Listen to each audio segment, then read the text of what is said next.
Salut à tous, bienvenue dans cette vidéo.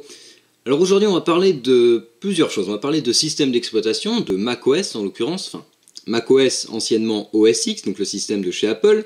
On va parler de processeurs, on va parler de SSE, donc de jeux d'instruction, et on va parler également d'upgrade. Alors en effet, on va même faire des choses, vous allez voir. En effet, ça, ce que vous avez sous les yeux, c'est mon PC d'atelier. Alors je ne sais pas si ça se voit, je peux même essayer de vous zoomer un petit peu, mais j'ai décidé d'installer OS X El Capitan sur mon PC d'atelier, pour tester tout simplement le système de chez Apple, faire ce qu'on appelle un Hackintosh. Ce système m'a plu, on va dire. Alors j'ai installé en dual boot avec Windows, j'ai quand même gardé un Windows 10, mais c'est un système que j'ai trouvé plutôt pas mal et j'aurai sûrement l'occasion d'en reparler. Et j'ai voulu passer donc à la nouvelle version qui est macOS Sierra, donc la version 10.12 du système qui est sortie il y a même pas, il y a une semaine à peu près. Mais j'ai pas réussi, vous allez voir pourquoi juste après. Alors pour information, je vais découper cette vidéo en 4 parties, je vous mettrai sûrement plusieurs parties, les liens vers les plusieurs parties, les raccourcis vers les plusieurs parties dans les commentaires. Première partie, je vais vous présenter un petit peu voilà, le cas, pourquoi est-ce que je fais cette upgrade, quelle est la situation actuelle. Deuxième partie, je vous expliquerai un petit peu ce qu'est le SSE et l'histoire un petit peu des jeux d'instruction, très rapidement, mais je vous présenterai un petit peu le côté historique et technique.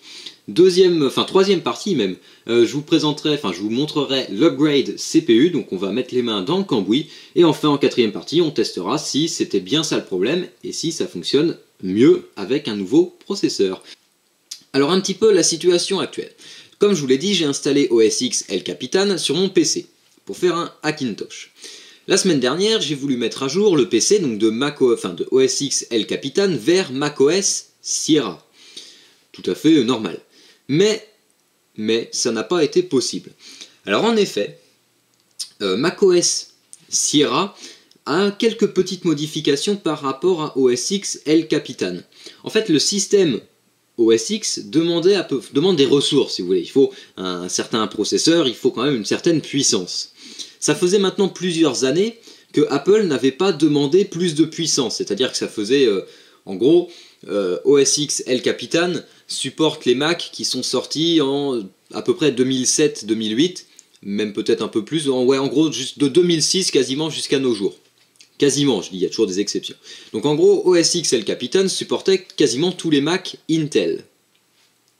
Avec macOS Sierra, Apple a décidé de faire un petit peu de ménage, parce que ça commence à dater un petit peu. Et donc avec macOS Sierra, il y a des Mac, donc à peu près tous les Mac d'avant 2008-2009, ne sont plus compatibles avec macOS Sierra. Donc vous ne pouvez pas installer la dernière version de macOS si vous avez un Mac qui date de 2007 par exemple. Alors ça c'est quelque chose que je savais, mais j'ai quand même eu un autre problème. C'est que j'ai voulu mettre à jour donc El Capitan vers macOS Sierra. J'ai téléchargé sur l'App Store de Apple, j'ai téléchargé la nouvelle version, j'ai voulu l'installer. Et vous allez voir un petit peu ce qui se passe, parce que ça pourra peut-être vous arriver, vous allez voir ce qui se passe parce que ça fonctionne pas du tout. Alors voilà, ici vous avez le bootloader. Le bootloader c'est quoi? C'est ce qui va permettre de sélectionner, alors ça c'est Clover, c'est très connu dans les Hackintosh, ça permet deux choses. Ça permet déjà de sélectionner sur quel système d'exploitation vous voulez démarrer. Donc ici j'ai Windows et j'ai OS X, ou macOS. Alors oui, petite précision, vous m'entendrez dire sûrement les deux, c'est-à-dire OS X et macOS. En effet, le système avant s'appelait OS X. Donc on était rendu à la version 10.11. Avec macOS Sierra, Apple a décidé de changer le nom. Donc on est passé de OS X à macOS. Mais en gros, c'est la même chose. Simplement, macOS, c'est le nouveau nom, donc depuis Sierra. Et puis OS X, c'est l'ancien nom jusqu'à El Capitan.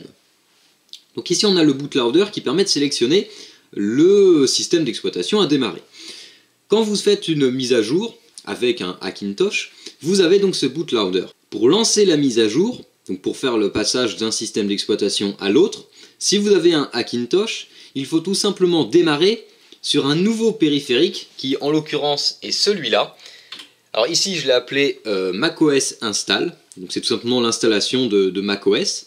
Il faut démarrer sur ce périphérique. Mais regardez un petit peu ce qui se passe. Alors je vais mettre en mode texte, chez Apple on appelle ça le mode verbose. Tout simplement pour vous montrer un petit peu ce qui se passe, ou plutôt ce qui ne se passe pas. Donc voilà, je démarre sur le disque dur d'installation. Alors oui, l'image est floue. Et j'ai ça. Alors je vais essayer de zoomer pour vous montrer. J'ai tout simplement, rien. C'est-à-dire une ligne de plus. Alors oui, la mise au point n'est pas bonne du tout. J'ai tout simplement une ligne de plus qui s'affiche. Et c'est tout. Et ça reste comme ça pendant des heures si vous ne faites rien.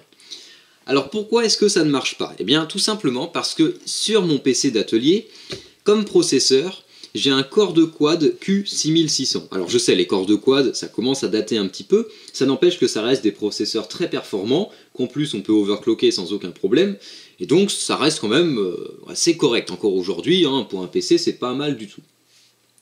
Le problème c'est que le Core de Quad Q6600, c'est un Core de Quad d'ancienne génération, c'est un Core de Quad de première génération. C'est-à-dire que le Core de Quad Q6600, il a une architecture qui est un petit peu vieille et il est gravé en 65 nanomètres. Donc ça en fait un processeur qui chauffe pas mal, qui consomme pas mal. Et qui a des performances, bon, somme toute correctes, mais c'est pas non plus extraordinaire. Le problème c'est que jusqu'à présent, jusqu'à OS X El Capitan, jusqu'à la version 10.11, pour fonctionner, le système demandait ce qu'on appelle un jeu d'instructions. Alors je vous expliquerai dans la deuxième partie ce que c'est. En gros, OS X El Capitan avait besoin du jeu d'instructions SSE3 pour fonctionner. Le jeu d'instructions SSE3, il est implanté depuis très longtemps dans les processeurs.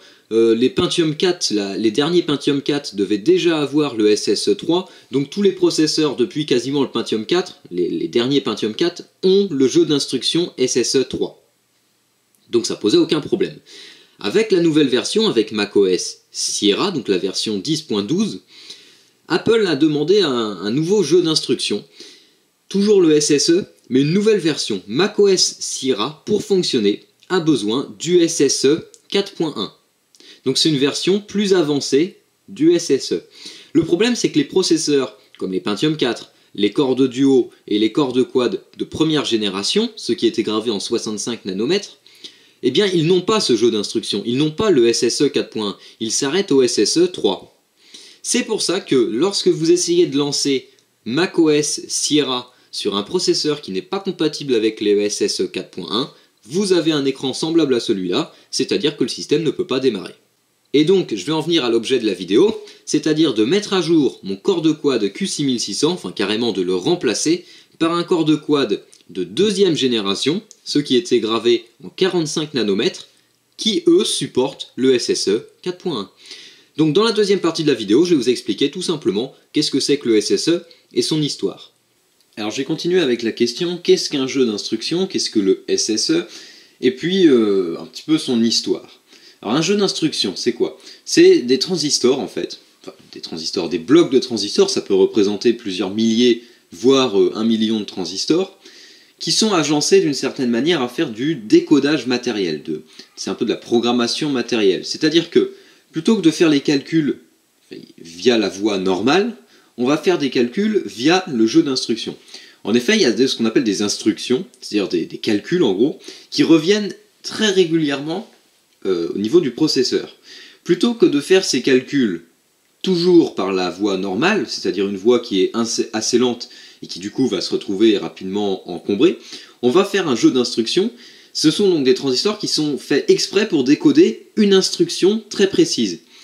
Alors du coup, ils ne sont pas du tout polyvalents, ils savent faire qu'une seule chose, mais ils sont extrêmement rapides. Et donc toutes ces instructions qui sont compatibles avec un jeu d'instructions du processeur, elles vont passer par du décodage matériel, et donc elles vont être décodées extrêmement rapidement, plus rapidement que si elles étaient passées par la voie classique de calcul, et surtout ça ne va pas justement encombrer la voie principale de calcul. Le but du jeu d'instruction, c'est d'accélérer certaines tâches en décodant comme ça des choses qui reviennent très souvent. Alors l'histoire des jeux d'instruction, ça a commencé avec Intel et le premier Pentium. Le premier Pentium, qui est sorti en environ 1995, n'avait pas de jeu d'instruction. C'était un processeur classique, quoi, un calcul classique. Et en cours de route, Intel s'est aperçu qu'il pouvait rajouter un jeu d'instruction. Ils ont développé un jeu d'instruction qui s'appelle le MMX. Le MMX, c'est un jeu d'instruction multimédia. C'était la grande époque, c'était l'époque où Internet, on va dire, explosait. Le contenu multimédia était désormais, on en a de plus en plus. Donc c'était les photos, c'était les vidéos, c'était la musique.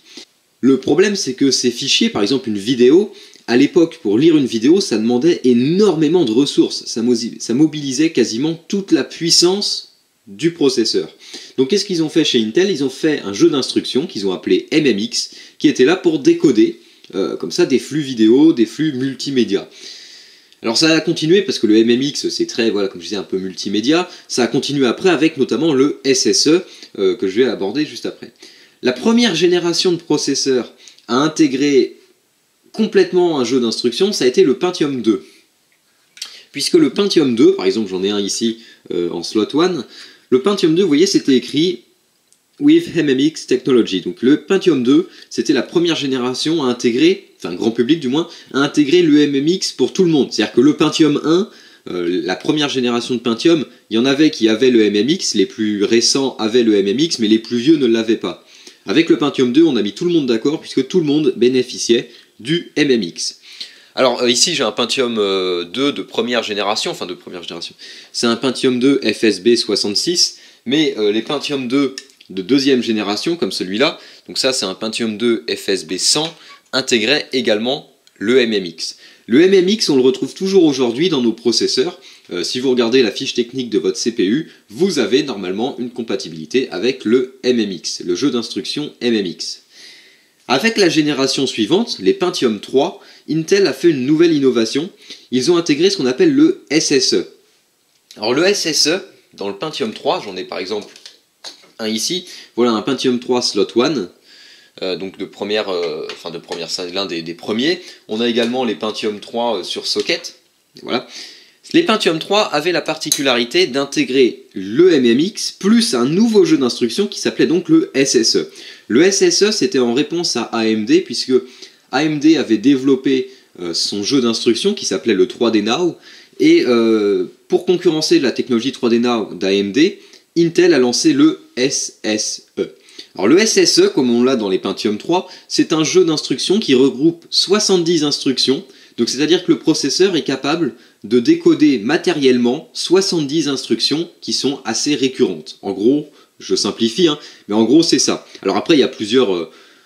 comment dire, c'est très complexe, hein, c'est pas que des calculs basiques, il y a des calculs vectoriels et tout. Un jeu d'instructions, ça regroupe énormément de choses. Mais pour simplifier, voilà.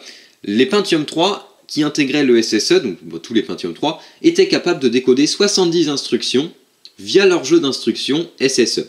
Alors ensuite, le SSE, il a été copié, puisque la technologie 3D Now de chez AMD, ben, ça n'a pas trop pris. Malheureusement, c'est une technologie qui n'a pas trop abouti, hein. Enfin, ça n'a pas été suffisamment utilisé par les autres acteurs de l'informatique. Donc c'est AMD qui, avec les premiers Athlon XP, s'est également mis à intégrer le SSE. C'est pour ça qu'aujourd'hui, tous les processeurs, qu'ils soient de chez Intel ou de chez AMD, intègrent le SSE. Alors bien sûr, le SSE, comme le MMX, il y en a eu plusieurs révisions. Aujourd'hui, il y a eu le SSE donc de première génération, le SSE des Pentium 3, il y a eu le SSE 2, le SSE 3, le SSE 4.1, et maintenant je crois qu'on est rendu encore plus loin.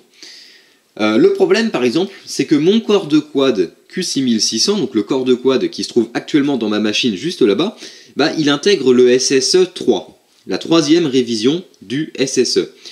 Et mon système d'exploitation, c'est-à-dire macOS Sierra, la version 10.12, elle demande le SSE 4.1 pour fonctionner. Voilà pourquoi un corps de quad Q6600 ne peut pas fonctionner avec macOS Sierra, donc la dernière génération, enfin actuellement la dernière version du système d'exploitation de chez Apple. C'est pour ça que j'ai commandé un nouveau corps de quad.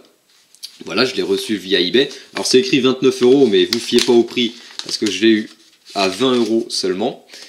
Donc 20 € et j'ai acheté un corps de quad. Alors je ne sais pas si ça se verra. C'est un Q8300. Parce que le corps de quad, enfin tous les corps de quad, on va dire de deuxième génération, c'est-à-dire les corps de quad gravés en 45 nanomètres, intègrent le SSE 4.1, contrairement à leurs ancêtres, on va dire, donc contrairement à celui qui équipe par exemple actuellement mon PC, donc les corps de quad de première génération, en 65 nanomètres, n'intégraient pas le SSE 4.1, ils s'arrêtaient au SSE 3. Voilà pourquoi, si vous voulez installer macOS Sierra, vous devrez avoir un CPU compatible avec le SSE 4.1. Voilà, donc c'est tout pour le SSE, j'espère que vous avez à peu près compris. Maintenant, je pense qu'on va passer directement à mettre les mains dans le cambouis, puisqu'on va remplacer donc mon processeur par mon CPU actuel par le nouveau Core 2 Quad. On se retrouve donc pour passer à l'upgrade en elle-même. Alors voilà le PC d'atelier, bon, c'est une machine, comme je disais, en grande partie est fait avec de la récup et des composants que j'avais déjà.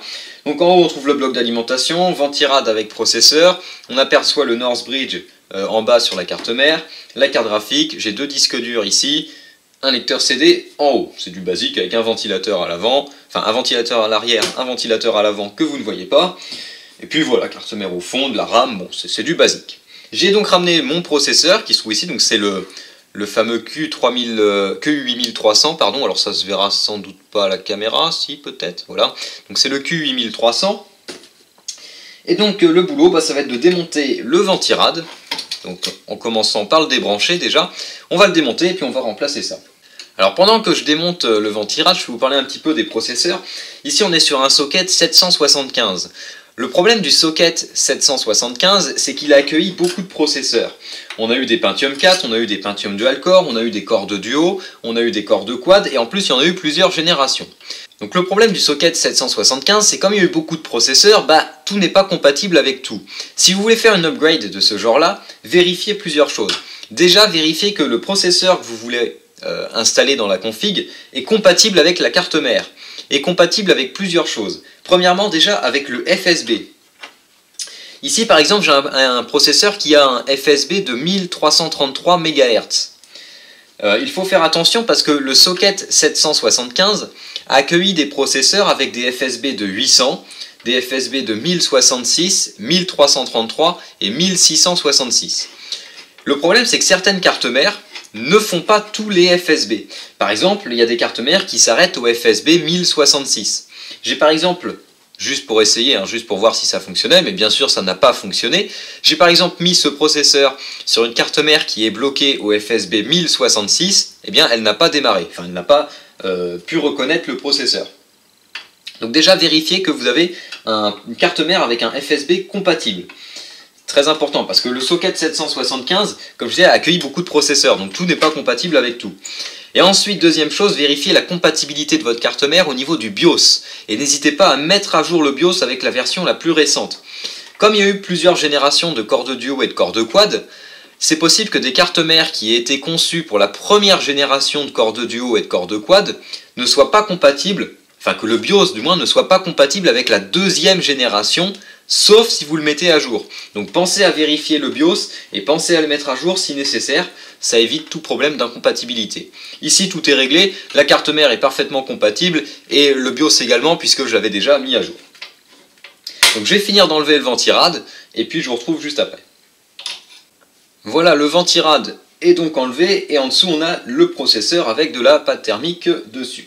Alors on peut libérer le processeur, alors je ne suis pas là pour vous expliquer comment fonctionne le socket 775, surtout que c'est un socket assez simple. Voilà, pour zoomer un petit peu, bon, vous trouvez toujours pareil, la petite bride métallique qu'il suffit d'enlever. On ouvre le socket et on sort le processeur. Voilà, donc ici c'est mon Core 2 Quad Q6600. Alors bon, vous verrez pas grand chose, bien sûr, puisqu'il est recouvert de pâte thermique. Je vais le poser juste à côté. Et on va mettre en place le nouveau processeur, donc le Q8300. Alors, socket 775, donc il n'y a aucune difficulté, au cas où, si vraiment vous n'avez jamais fait ça, vous avez deux encoches sur le côté du processeur, vous avez deux petits picots en plastique de chaque côté du socket. De toute façon, c'est pas dur. Il n'y a qu'un seul sens pour faire rentrer le processeur. Si ce sens n'est pas bon, le processeur ne rentre pas. Donc vous le faites rentrer. Voilà, normalement il doit tout simplement tomber dedans. On referme et on referme. Alors la pâte thermique que j'avais sur mon processeur n'était pas vieille. Je vais remettre un tout petit peu de pâte thermique sur le processeur là. Je vais laisser celle qui est déjà sur le Ventirad, je vais même essayer de la réétaler un petit peu, puisque comme je disais, elle n'est pas vieille, donc ça posera pas de problème. Et puis ensuite, il ne restera plus qu'à tout revisser.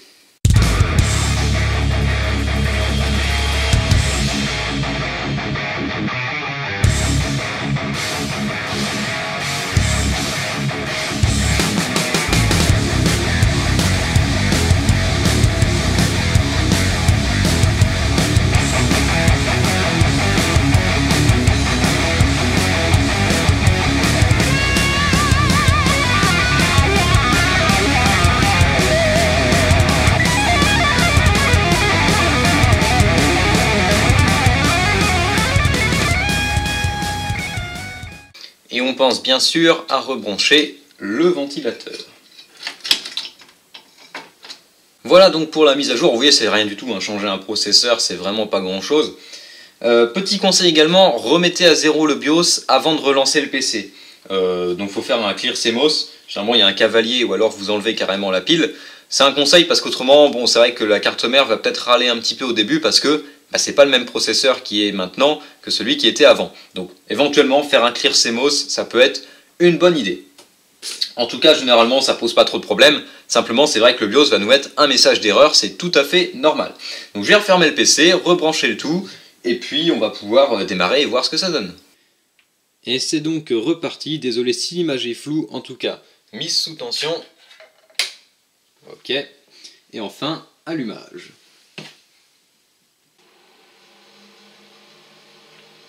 On va voir un petit peu si ça démarre. En tout cas, oui, ça démarre. Donc on va aller faire un petit tour dans le BIOS. Même si de toute façon, très probablement que le BIOS va me mettre un message d'erreur. Ce qui serait normal. Voilà. Donc si vous aviez jamais vu, c'est marqué New CPU installed, donc nouveau processeur installé. Et on va ensuite voir un petit peu si on peut le configurer. Donc BIOS Asus classique.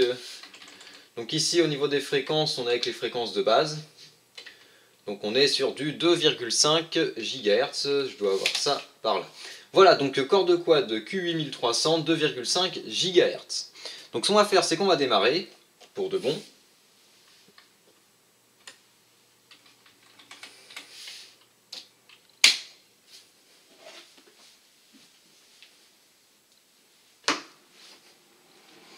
Un redémarrage du PC. Donc normalement, vous voyez que le processeur fonctionne sans aucun problème. J'essaierai également de l'overclocker pour voir ce qu'il a dans le ventre et voir si le 45 nanomètres a des avantages face aux 65 nanomètres, en overclocking du moins. Donc voilà le poste, enfin le BIOS, le boot qui ne devrait pas tarder. Si tout va bien, c'est toujours un petit peu long. Donc voilà, on va démarrer sur Clover, Enfin sur le Clover.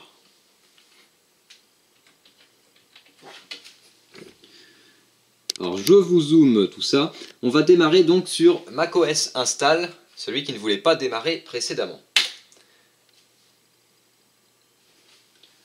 Donc on va démarrer normalement. Et on va voir si ça fonctionne. Ah, déjà, grande nouvelle et grande modification par rapport à mes précédents essais. Nous avons une barre de chargement qui charge. C'est contrairement en fait avec mon corps de quad, donc le Q6600. Voilà, donc contrairement au Q6600, qui est toujours plein de pattes thermiques, voilà, quand j'avais le Q6600, la pomme restait figée, il n'y avait pas la barre de chargement et il ne se passait strictement rien. Ici on peut voir qu'il y a quand même un petit peu de mouvement.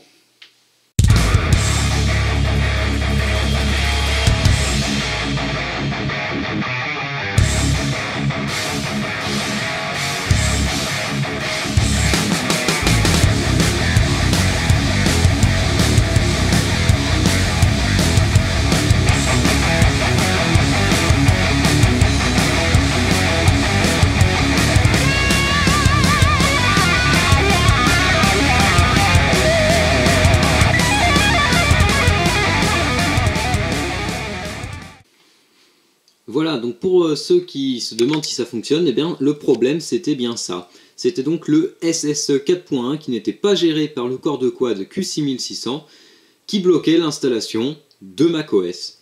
Donc voilà, comme quoi des fois c'est un petit problème de pas grand chose qui bloque toute une upgrade. Alors j'ai fait ça pour déjà pouvoir installer donc macOS Sierra. J'ai fait ça également pour pouvoir avoir un petit peu plus de puissance, un petit peu moins de chauffe, un petit peu moins de consommation et peut-être un meilleur overclocking. Donc voilà, c'est pas uniquement pour avoir macOS Sierra, mais c'est en grande partie pour ça. Voilà, donc je pense que j'ai rien à ajouter. Si vous avez des questions, vous pouvez les poser dans les commentaires. Et voilà, donc le problème, c'était bien ça. Le corps de quad Q6600 ne gère pas le SSE 4.1. Et c'est bien ça le problème qui empêche l'installation de macOS Sierra.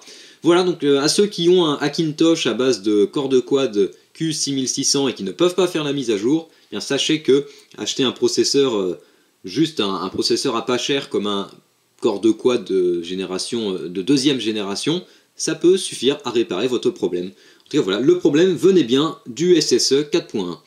Voilà, donc si vous avez des questions, vous pouvez les poser dans les commentaires.